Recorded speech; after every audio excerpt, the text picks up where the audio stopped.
Good afternoon, everyone, and thank you for being here today.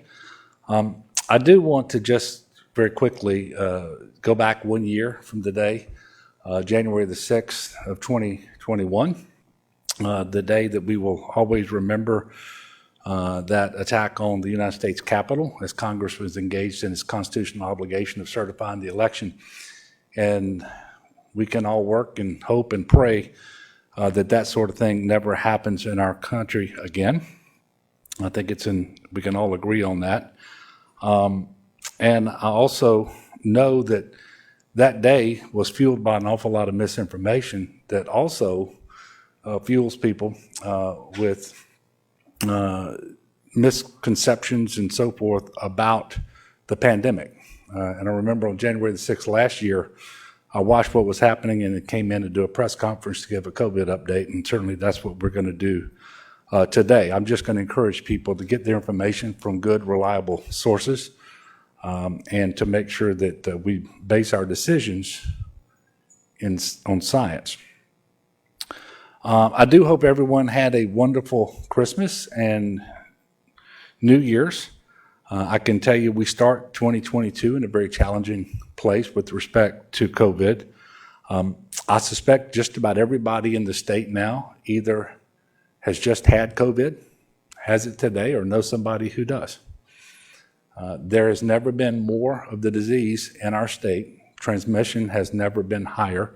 The percent positivity never higher than it is right now. And that's because of the Omicron variant, and this surge is a direct impact on the state from the Omicron variant. I'm joined by Dr. Joe Cantor, as you see, and he will brief you in just a little bit over the latest guidance from the CDC, and we'll answer any questions. At a high level, I think the takeaway is that Omicron has rapidly taken over as the dominant variant here and elsewhere around the country and really around the world, and it's presently surging at an unprecedented clip. Today, we reported 14,077 cases of COVID-19. That is an all-time record for a 24-hour report. There were 1,412 people hospitalized across the state of Louisiana with COVID-19. This is a net increase of 125 since yesterday. And very sadly, we're reporting an additional 12 deaths today, which brings us to 15,038 since the beginning of the pandemic. The percentage of emergency department visits related to COVID-like illness remains at an all-time high. The average daily incidence of COVID has exceeded its Delta surge peak across the state of Louisiana. What is not captured on our COVID dashboard currently are reinfections, which we are seeing more of because of the Omicron variant than we saw before. To illustrate this, in November, we recorded 563 reinfections, and in December, as the Omicron rapidly surged and became the dominant variant of COVID-19, the number was 11,278. So 563 in November, 11,278 in December. These sharp increases are due to the continued rapid spread of the Omicron variant, which I just mentioned, and it spreads faster than the other variants. And also, obviously, natural immunity conferred on individuals because of COVID-19 that was caused by previous strains doesn't seem to hold up very well at all against Omicron.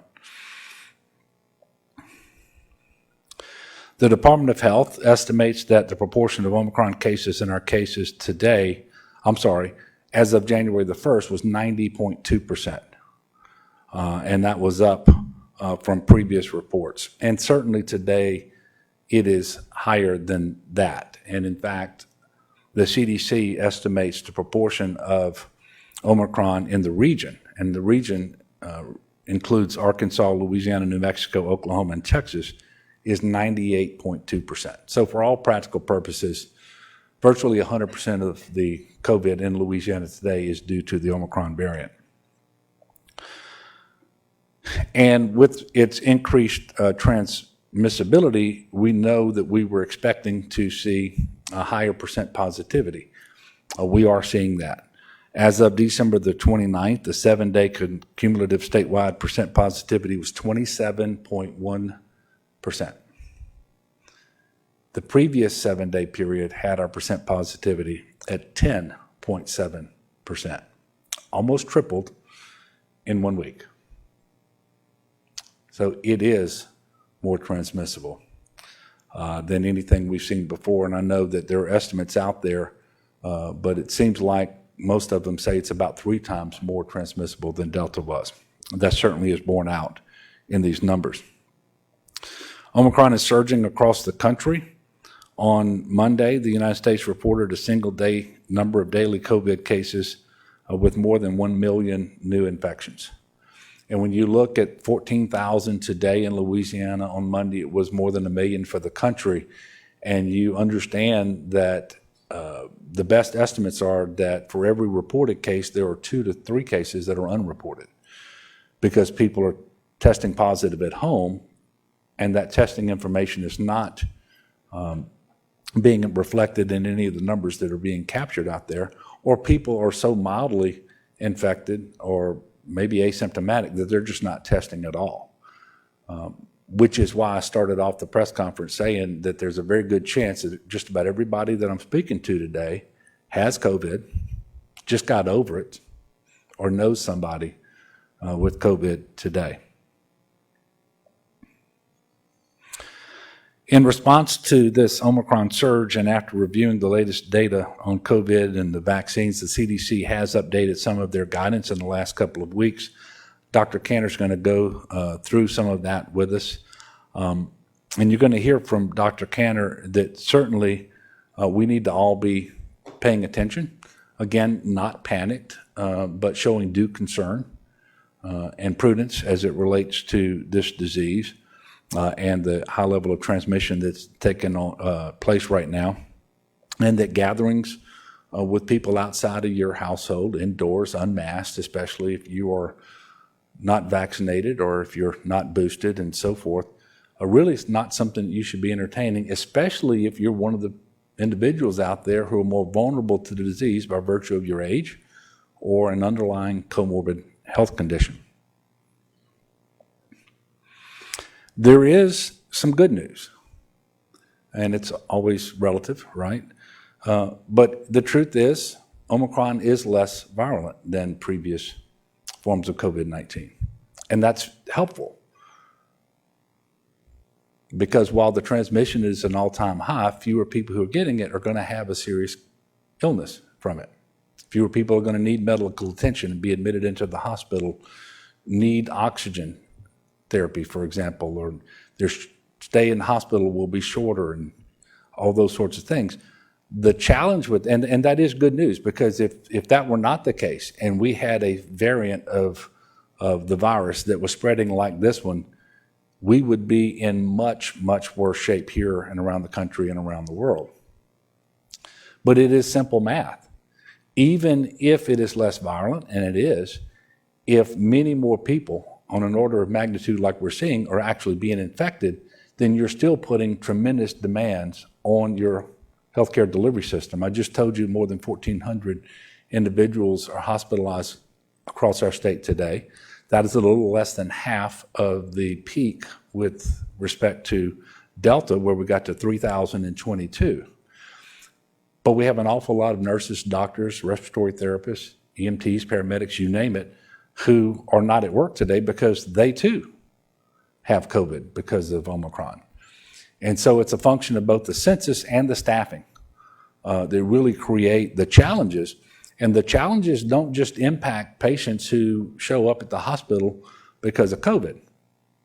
We're still going to have strokes and heart attacks and motor vehicle accidents and those sorts of things. But Omicron is less virulent, and we can be thankful for that, but we cannot count on that to answer all of the challenges that we're having today. Other good news, in December in Louisiana, almost 80,000 individuals received their first shot, and more than 277,000 individuals got their booster shot. We know that that's important. That remains the most important thing for people out there to do to protect themselves and, quite frankly, their families and their communities from COVID, and that is to get vaccinated and get boosted. Thirdly, current vaccines do protect against severe illness, hospitalizations, and deaths due to infection with the Omicron variant. And that is why so many people have chosen lately to get vaccinated, and why those people who have not yet made that decision really ought to be vaccinated. I would ask them to contact their healthcare provider to ask any questions that they may have. And those who are eligible for a booster, get boosted. And Pfizer boosters are now available and recommended for young people from age 12 to 17. Dr. Cantor is going to come up now and go through that and a few other bits of information. As we typically do, I'd ask you, if you know you've got a question for Dr. Cantor, let's go ahead and ask it while he's up here. And then once he's complete, I'll come back up and then we'll go right into your questions. Thank you.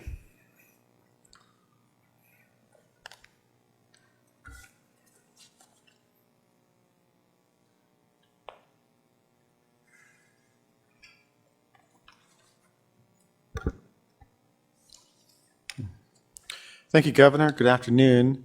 Not the way I would have wanted to start 2022, but we've been here 4 times before in the middle of a surge, and just like those 4 times, we will get through this. I genuinely believe that.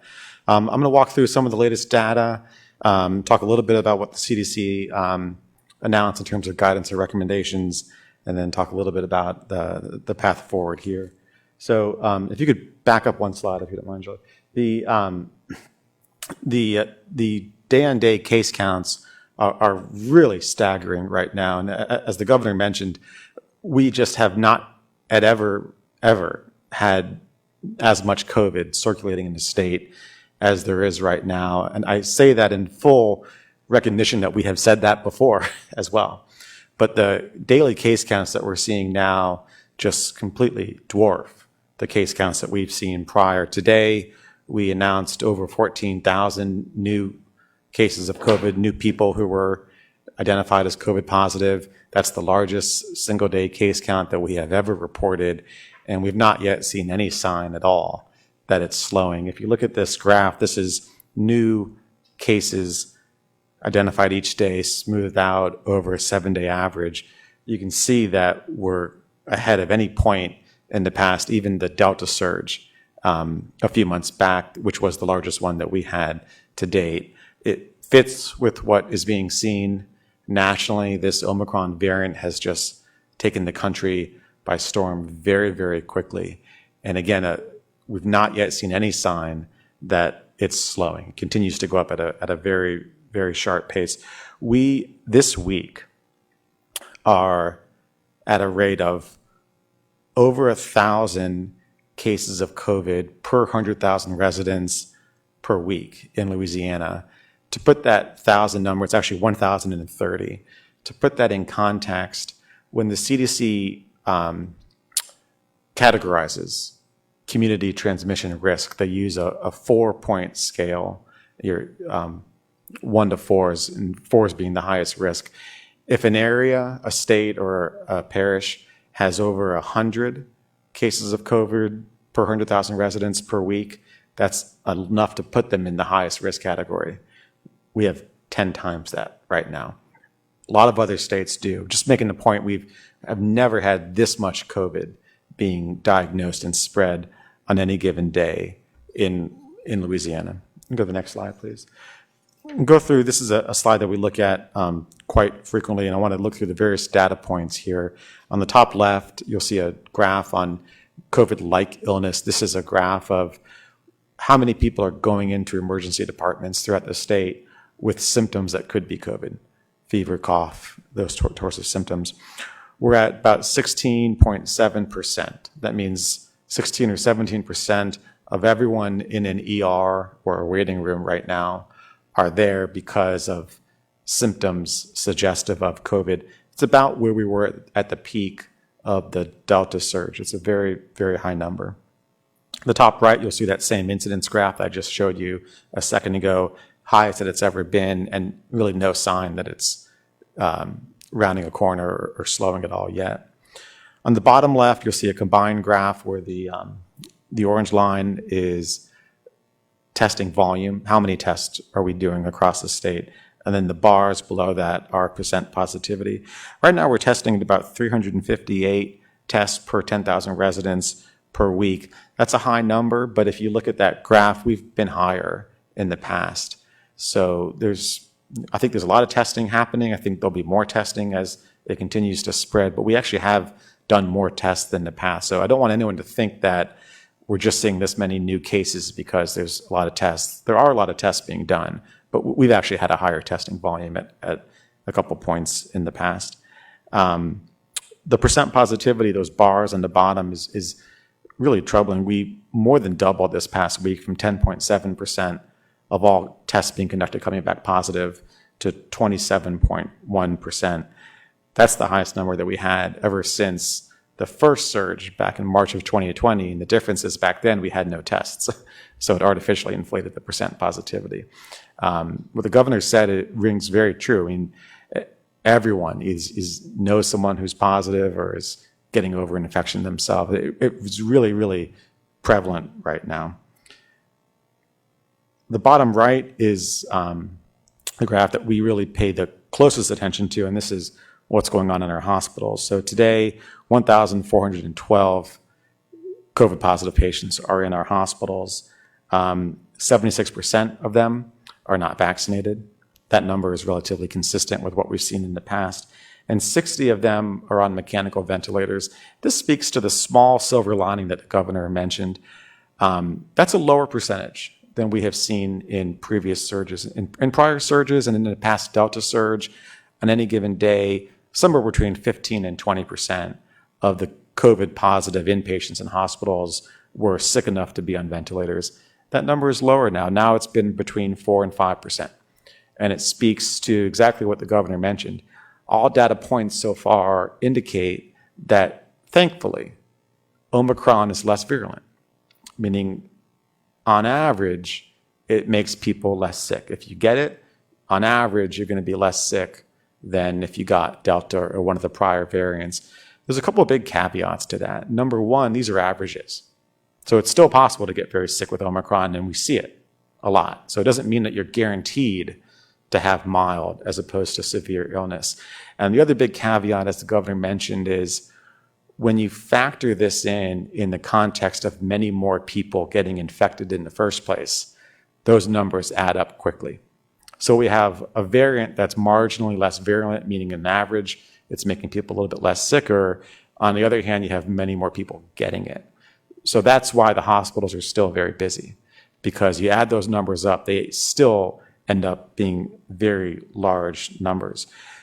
Those 16 or 17% of ER patients that are there seeking care or testing because of symptoms suggestive of COVID, that's in addition to all the other patients that are going into the ER for all the other things that we go into the ER normally. It's added volume to an emergency department. It's one of the reasons why hospitals are really trying to keep up with the volume while they're so busy now. All of that is added volume on top of what a hospital normally sees. That brings me to a couple requests I'd like to make of folks. We have to be cognizant right now for the next few weeks to not do anything that overburdens a hospital or an emergency department. So if all you need is a test, if you're not that sick, if all you need is a test, I'm going to ask you, please don't go to an ER. Please find another place to get tested. It's not worth becoming another person in the waiting room, creating a burden on that ER. Try and avoid the ER if you can at all possible. There's no question that it's become harder the past couple weeks to find rapid take-home tests. We're talking about point of care or take-home antigen tests. There's a national shortage of antigen tests. And when I say shortage, I just mean that the supply doesn't meet the demand right now because the demand is much, much higher than it was a month ago. There's actually more tests out there than there were a month ago. There's just markedly increased demand right now. We feel that in Louisiana, it's everywhere across the country right now. We're working as hard as we can to get more rapid antigen tests, both from the federal government and also on the private market. A couple points to this. There is not a shortage right now of PCR tests. So people seeking the more formal, the more sensitive PCR tests, these are the ones that are more accurate but do typically have a 1 to 3 day turnaround time. There's ample availability of those. If anyone needs help finding a place to get tested, I'll give you 2 resources right now. The first is 211. It's easy. They have the master list. And the other is, the list also lives on our website, which is ldh.la.gov/COVID test. There's about 400 sites across the state right now that people can get tested right now, today, primarily with the PCR tests. If someone is looking for an antigen test, a take-home test, and they can't find it, but they have symptoms, in the context of the surge we're in right now, they should just assume that they have COVID and isolate accordingly. When you're in a surge like we are right now, when COVID is everywhere, and it is everywhere right now, if you have trouble getting a test, a take-home test particularly, and you do have symptoms, the prudent thing to do is just assume you have COVID, isolate away from other people. That's the safest thing to do right now. Go to the next slide, please. There, in prior surges, there was some regionality to our surges. Certain parts of the state were ahead or behind other parts. As we saw with Delta and now with Omicron, it's been a pretty consistent wave across the state. So 63 of our 64 parishes are in the highest of those 4 risk categories. And the 64th would be there just wasn't enough testing volume to meet the bar of what we need to count it. So there's a consistent risk of COVID across the state. There's no one part of the state that is that much different from some other part. Anywhere in Louisiana right now, really the region and most of the country, the risk of contracting COVID, particularly the Omicron variant, is as high as it ever has been before. Next slide right now. We're paying close attention to how that risk relates to various age groups, and we see a trend now that we've seen a few times. And I'll point out on this graph here, and you're looking all the way on the right, which is the current point in time. The leading age group right now in terms of new cases day on day is 18 through 29-year-olds. As we've seen in prior surges, we typically see an increase, a leading increase in 18 through 29-year-olds, and then that spreads to other age groups, particularly older people and younger people. So what happened in prior surges in Delta is 18 through 29-year-olds started off being the leading group, and then somewhere in the middle of that surge, younger people, those below 18, overtook them as being the dominant age group.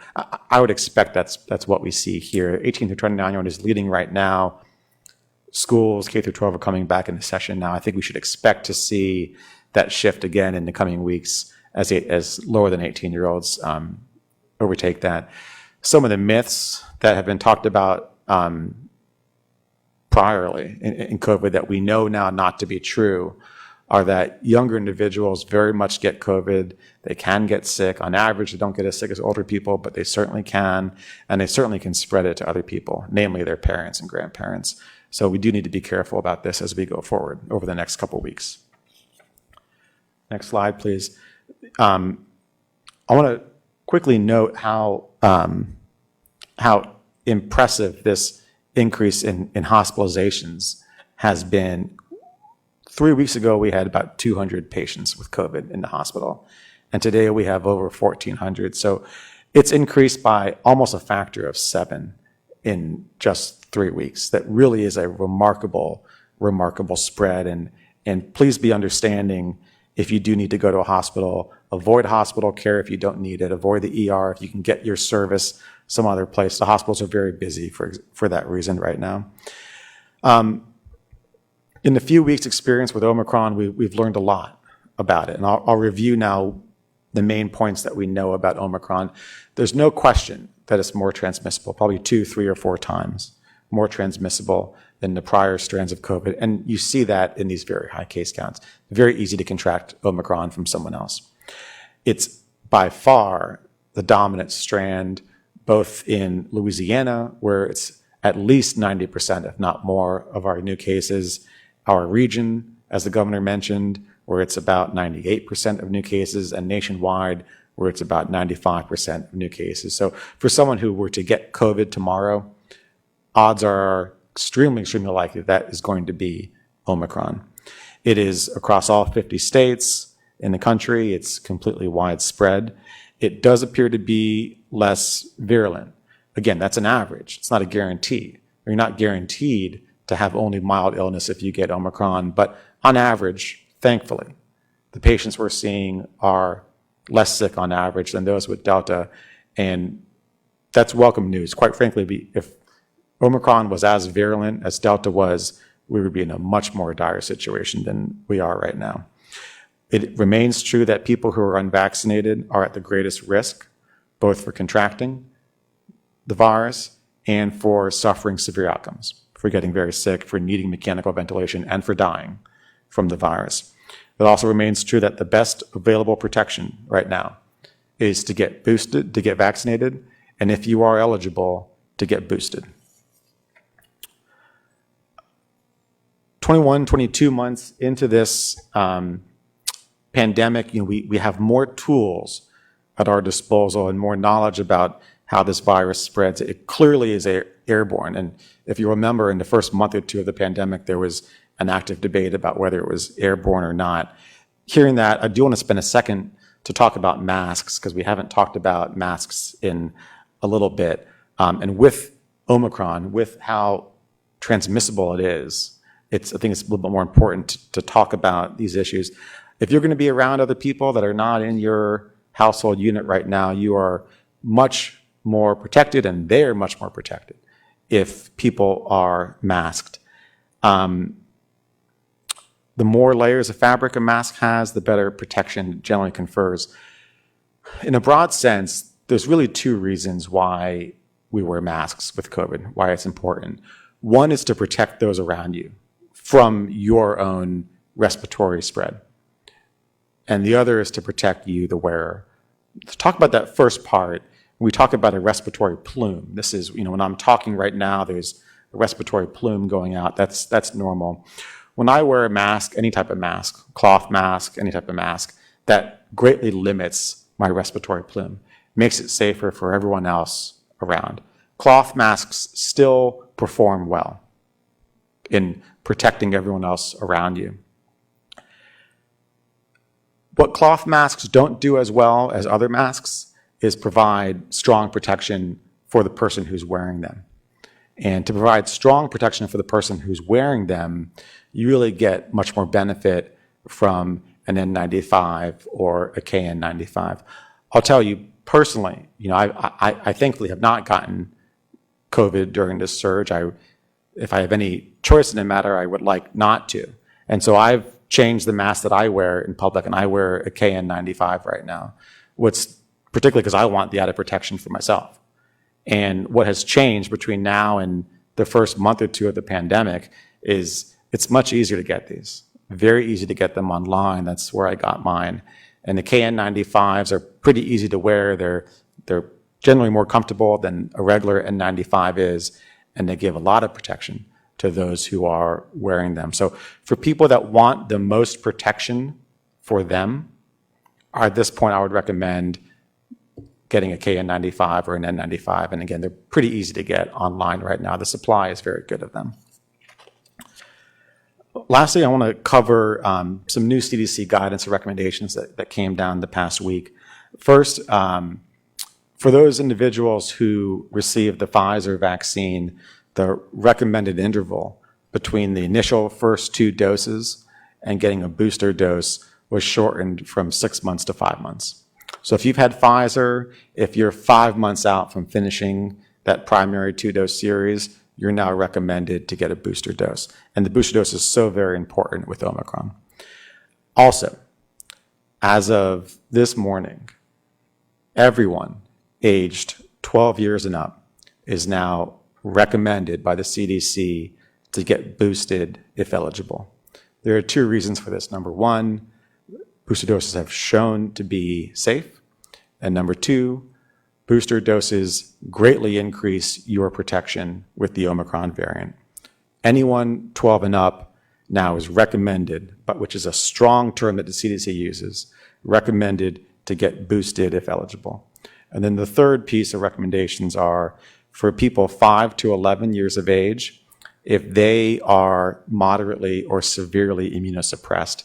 These are kids who unfortunately have cancer or on chemotherapy or have other relatively rare conditions. They are now recommended to get what we call an additional dose or a third dose of vaccine. And that's something that those children and families should talk about with their doctors. Taking a step back, this is our fifth surge. And though it may seem that almost everyone is getting it, you still don't want to get it if you have any choice in the matter. You do not want to get COVID if you have any choice in the matter. And the prudent thing to do now that we are in a surge is to take added precautions. It's as simple as that. We unfortunately surpassed 15,000 COVID-19 deaths in Louisiana this week. That toll continues to go up, and as the governor said, we added 12 additional deaths today. You do not want COVID if you can avoid it. When we surge, we have to take added precautions at the personal level.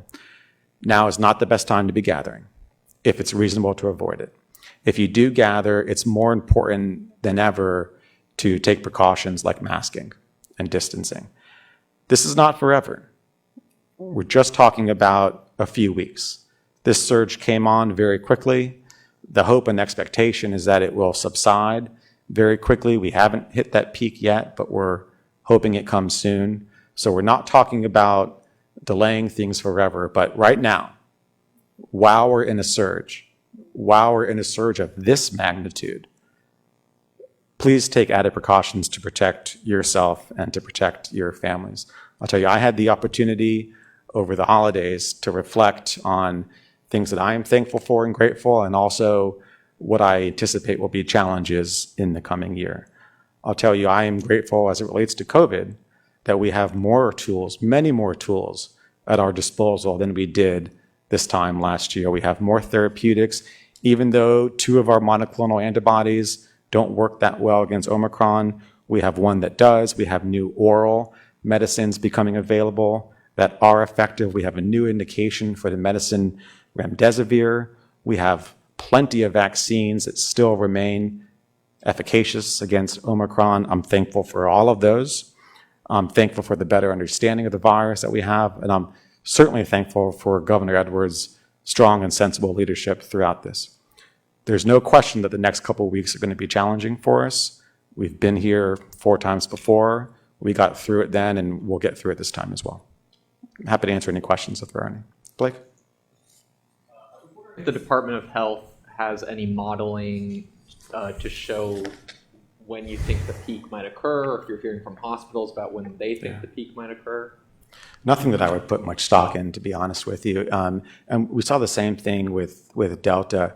The models with Delta were just all over the place and really hard to interpret in any meaningful way. That's the same thing that we're seeing with Omicron. What a lot of these models do is just take the slope of increase that you're on right now and march that out a few weeks, which is not terribly helpful because it doesn't really tell you exactly. What we're interested in is how many more days of increase are we going to have before we peak. And that's the real X factor that's hard to pin down. So I've not yet seen a model, unfortunately, that I feel comfortable relying on. Yeah. Yes, ma'am. Can you talk more about what's going on in the hospitals? Are we running out of seeing transfers from elsewhere like we were before? Yeah. And also, for anyone that wants more context, I would really encourage folks to reach out to hospitals too, because they can really kind of paint between the lines in this, but they're extremely busy. And when you have 1,400 COVID positive patients in there, it's an incredible tax on the system. And when you have an added 16 or 17% of your ER volume, additional to what you normally have coming in because they have, most of them, thankfully, mild symptoms. That's a tax on the system. And when a significant number of your workforce is contracting COVID and has to be at home for some period of time, that's an added burden too. And when you really have a hard time to get auxiliary staff because every other state is suffering the same thing, that's an added burden. So I think hospitals are coping very well. I've never been more proud of our hospitals than I have the past couple of years. They've really learned how to make the most of their limited resources and how to best serve their patients.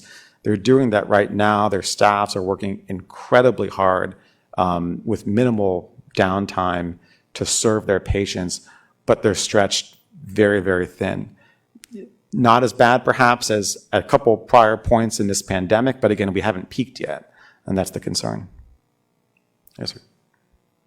There are some studies that suggest that nasal swab will not pick up COVID in those are fully vaccinated or some that are just first-time vaccination.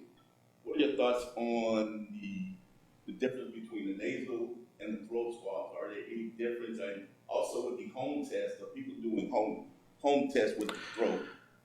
Yeah, it's a great point. To talk about the difference between swabbing your nose and swabbing your mouth, there's still emerging data on that, and it's not conclusive yet. So we might know more in a few weeks. We don't know enough yet to really say conclusively to compare those two.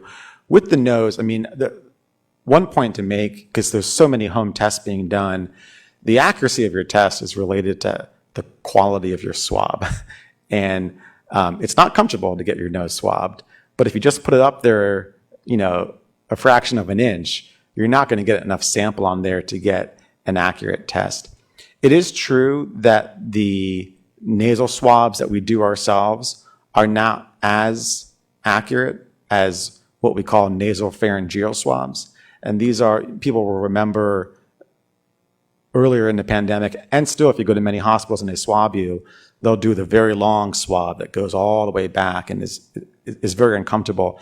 That's probably the most accurate, but you're just not going to do that to yourself. It's not practical. So when you take an at-home test, a self-test, you more or less accept that it's a little bit less accurate than a test that you're going to get at a hospital by a professional administered, but you do add a lot in convenience. It's a give and take on that. Great. Last question. Do you know when you can see more supply for that at-home sales? Yeah. We think within the next coming weeks, I think the challenge here is every other state is in the same boat. So, when we advocate to the federal government, we're advocating in competition with other states. When we go on the private market to try and procure, we're doing that in competition with every other state. So the assurance, both from the manufacturers and from the federal government, is that there's more supply coming. It really can't come fast enough. I will say for people that, went to their drugstore and they were out of stock, their supply changes day by day. I'll tell you, my household, we went 2 days ago, they were out. We went yesterday and our local drugstore had it. So I would encourage people to keep going and checking in with their drugstore. And if they do have symptoms and they can't get a test right then and there, in the context of this surge, you really have to just, act like you're confirmed to be positive, because you probably are. Thank you.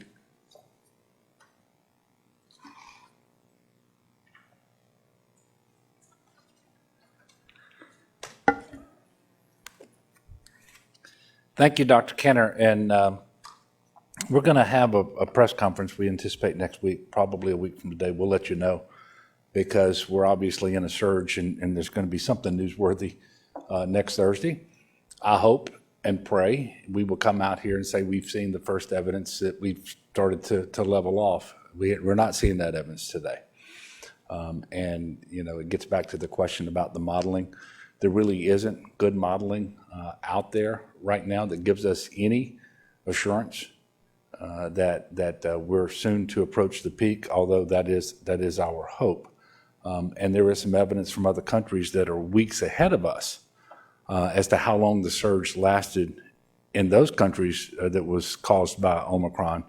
But the demographics are never the same. The level, the age the comorbid health conditions, the amount of COVID exposure in the population beforehand, and all of that sort of stuff. And with respect to testing, I would remind everybody that once someone is exposed to the virus that causes COVID-19, they don't develop the disease right away. There's a period of time. And you may test after exposure and you're on your way to disease, but you don't have a sufficient viral load at the moment you test. And it may tell you that you're negative, when in fact you are on your way to having COVID-19. That doesn't mean that the test didn't perform well. It meant that your viral load at the moment you tested wasn't sufficient to cause that test to produce a positive result. And so that's a long way of saying that if you know that you have been exposed, please be very careful and do the things that we're asking you to do. And if you develop symptoms that are consistent with COVID-19, given the level of transmission that is out there, the number of cases, the percent positivity, you should absolutely assume that you have COVID-19. Yes. Today starts the Mardi Gras season. You got lots of early balls this season, crews that have not done their thing for a couple of years. Yeah. I'm going to ask you to look into your crystal ball for a second. And should these crews start contingency planning, as it were, for possible restrictions down the line? Is that something you see happen? Well, I think everybody, regardless of what organization they lead and whether that organization is their household and their family, should be looking at the situation and trying to figure out what additional things might we need to be prepared to do. What should we start to do right now? And make decisions that are consistent with what Dr. Kenner just told you, based on recommendations coming from the CDC and the Office of Public Health relative to the disease burden, the level of transmission that we're having at any given time. I would tell you that while I am not intending, as I stand here today, to institute any mandates, people ought to be very careful about those indoor activities where people are not going to be masked and they're going to be assembled in large numbers and in close proximity to one another for extended periods of time. And does that apply to a Mardi Gras ball? I think it's pretty self-evident that it does, right? And so if this continues on the path that we're in right now, when those balls come up, and other activities, because there are a lot of people who are going to be doing things over the coming weeks that are not related to Mardi Gras, everybody needs to be taking these things into consideration. Yes, sir. Well, Near the end of Dr. Kenner's remarks, it sounded like he's asking for this some extended cooperation for a couple of weeks while this thing is peaking and until we get through the peak. It sounds an awful lot like 2 weeks to flatten the curve. Do you think the people in Louisiana are ready to do that, given that 2 weeks to flatten the curve turned into 2 years? yeah. Well, first of all, I don't want anyone focused too much on 2 weeks. I think we would all be lucky if in 2 weeks we've reached the peak and we've started to decline in cases and percent positivity and so forth. I think what Dr. Kenner was trying to do was to state just how serious this situation, the level of transmission that's out there, and what people should be doing for the foreseeable future so long as we are in this Omicron-fueled surge. But without focusing necessarily on the 2 weeks, although we do hope that the peak will come. There are so many hosts out there that are susceptible to carrying this virus. We don't know how long it takes for this virus to play out in this current surge, and that's kind of what the modeling is supposed to predict. But quite frankly, the modeling is all over the place, and it's sometimes not very helpful because all it does is show you the current rate of increase, and it just has that increase continuing without end. Well, we know it's going to end at some point, and really knowing what that point is why you want to see the model in the first place. And so the most essential information that you're looking for is often not in the model that we're looking at. And you all will know that there are some folks out there who are predicting that within the next week, 2 weeks, we're going to reach that peak. I really hope that happens. But whether it happens in a week or 2 weeks, so long as we are seeing the level of transmission, the level of disease burden that we're talking about, it's in excess of 10 times what is required to have a high level of transmission as defined by the CDC right now, all over the state of Louisiana. I mean, that's where we're at. We need people to do what they can to protect themselves and protect their families so that if we can avoid it, we don't all have COVID at the same time. And you called it flattening the curve. That's exactly what flattening the curve is like, so that you extend out the timeline when people are going to contract the disease so that they're not all presenting at the hospitals at the same time, because we know we can't cope with that, and that the outcomes are going to be much worse if everybody gets sick at once. So I don't want to focus on the 2 weeks. The guidance that Dr. Canner provided, I think, is spot on, and the rationale that he gave for that guidance is spot on as well. It's just what we have to do right now. And I know that people 22 months into the pandemic are tired of it. That includes me. But we don't really get a vote in that. Just because we're tired of it, we don't get to say, okay, go home, Omicron, pandemic, you've got to end now. I wish it were that easy. And we just have to do what is required to protect one another and protect our healthcare delivery system, especially for those who are most vulnerable and could contract COVID through absolutely no fault of their own. Yes. Go ahead. Governor, I'm not sure if you heard this week about a student that was suspended for not wearing Yeah. masks in the classroom, and though there is no mask mandate, statewide in effect, but it is in schools. I was just kind of wondering what your reasons were, your thoughts were on that situation. Well, you're talking about the case here in Baton Rouge at the lab school, yeah. Yeah. Well, for the reasons that Dr. Canner just stated about the effectiveness of masks in reducing transmission and protecting the wearers as well as those in close proximity to the wearers of masks, masking is important.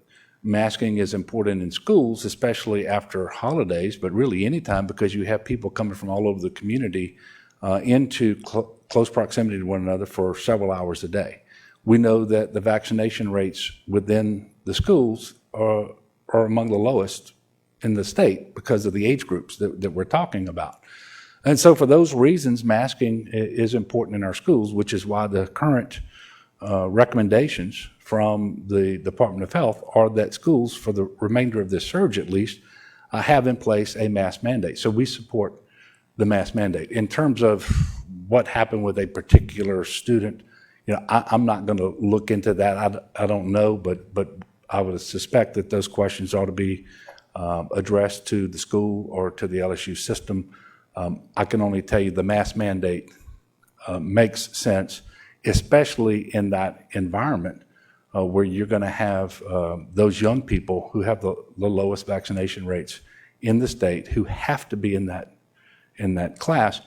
And if we want to have in-person learning with the fewest disruptions, then we need to control transmission. Otherwise, you don't have teachers. Your students are going to be out, and you reach a certain tipping point where folks are not going to be able to go to class. And that's not theory. I mean, that's happened here in this state before. It's happening all over the country as we speak. And so trying to manage transmission is very, very important. And that's why they have the mask mandate in place. So what I can say is that because the mask mandate at that school is consistent with the recommendations coming from OPH, and for the reasons Dr. Canner has stated today, I believe the mask mandate is more than appropriate. Last one? Yes, sir. Of course, it's a recommendation to have masks in schools, but there are plenty of school districts that aren't requiring masks for their students. I guess what's holding you back from implementing a school K through 12 sort of mask mandate like we've seen in earlier parts of this pandemic? Yeah, well, we're providing information to all of the public through things like what we're doing today, but also we have regional medical directors in the Office of Public Health that are advising school districts and superintendents and so forth, and making sure that they have the best information possible. And we're leaving it up to them as to whether they institute a mandate or they don't, but we're making sure that they have the requisite information. And whether or not a school has a mask mandate in place, parents certainly can have their children wear a mask so that there is the greatest protection available for their child and for those in close proximity to their children as well. And I think that this is appropriate right now because unlike earlier in the pandemic, when vaccine was absolutely unavailable, vaccine is currently available for anyone 5 years old and older. And so we're not in the same place that we were previously. And we have more tools at our disposal, including the vaccine that goes all the way down to these age groups. And so school leaders can determine for themselves, and they're in the best position to know the percentage of their students who are in fact vaccinated and so forth, and then make those decisions. We are giving them information and recommendations to help guide in those decisions. And quite frankly, I wish more school districts, I wish all of them would take the recommendations of the Office of Public Health around a mask mandate. But at this point in time, I'm not going to impose that mandate from my position as governor. And because we always seek to make sure that we don't exceed our capacity to deliver care in our hospitals, that is really the barometer that we're looking at most closely to guide our decisions as to whether we reinstate any mitigation measures that we don't currently have in place at state level. And that's something we look at every single day. We talk about it very frequently because that's the one place you just can't get to. Otherwise, people have worse health outcomes than is necessary, including death, that would have been unnecessary just because that necessary treatment isn't available to them. And we got a question a while ago about whether diversions are in place. Right now, they're not, but they could be, and so forth. So we're going to continue to look at that. So let's all work and hope and pray and do what we can to make sure that we're protecting ourselves and our families, our communities. Let's get vaccinated. Let's get boosted, and then hopefully very soon we're going to be able to say that it appears that we've peaked, and then we'll actually have a decline in the transmission of COVID going forward. Hopefully we get to that point much sooner than later, but it is not something that we get to absolutely control by telling the virus what to do. We do have some say in it, but it's by doing things such as what Dr. Canner has recommended. So I thank you all for continuing to cover this matter. It is a tough start to 2022. I remain very optimistic that over the course of the year, we're going to be in much better shape across the board, including the pandemic, as even more pharmaceutical interventions and other measures are developed as the vaccination rates continue to increase. And hopefully at some point, this is going to happen, it's a question of when, this moves from being a pandemic to an endemic situation that we just certainly have to figure out how to coexist with, much like the flu today. But we're not there. We've got some work to do in the meantime. But thank you all very much, and we will see you next week.